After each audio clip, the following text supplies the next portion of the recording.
নাটোরের লালপুরে বিএনপি ও স্বতন্ত্র প্রার্থীর সমর্থকদের মধ্যে সংঘর্ষের ঘটনায় অন্তত 7 জন আহত হয়েছেন।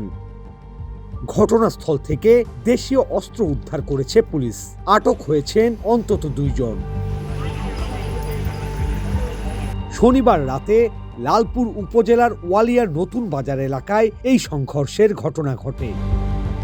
প্রত্যক্ষদর্শীরা জানায়, নবনির্বাচিত ব্যারিস্টার ফারজানা শারমিন পুতুলের সমর্থক ও স্বতন্ত্র প্রার্থী তাইফুল ইসলাম টিপুর সমর্থকদের মধ্যে নির্বাচনে পক্ষপাতের অভিযোগ নিয়ে প্রথমে বাকবিতণ্ডা শুরু হয়। পরে তা রূপ নেয় হাতাহাতি এবং সংঘর্ষে। আউলিয়ার বেটা দুইজন রড নিয়ে দুয়ারে খালি বাড়িছে আপনি আমাকে আর আমার ভাই সাথে ভাই আর হাবিল কাছে 2-4 জন আমার কাছে কিছু না। আপনার সাথে আপনার ভাই ছিল? আমার ভাই ছিল চাচাটি ভাই মেম্বারের বেটা ওই আহত ওই চল নাই তো বড়। সংঘর্ষে 2 পক্ষের অন্তত 7 জন আহত হন। তাদের উদ্ধার করে লালপুর উপজেলা স্বাস্থ্য কমপ্লেক্সে ভর্তি করা হয়েছে। পরে পুলিশ গিয়ে পরিস্থিতি নিয়ন্ত্রণে আনে। উদ্ধার করা হয় চাইনিজ কুড়াল, দেশীয় পিস্তল ও 5 রাউন্ড গুলি।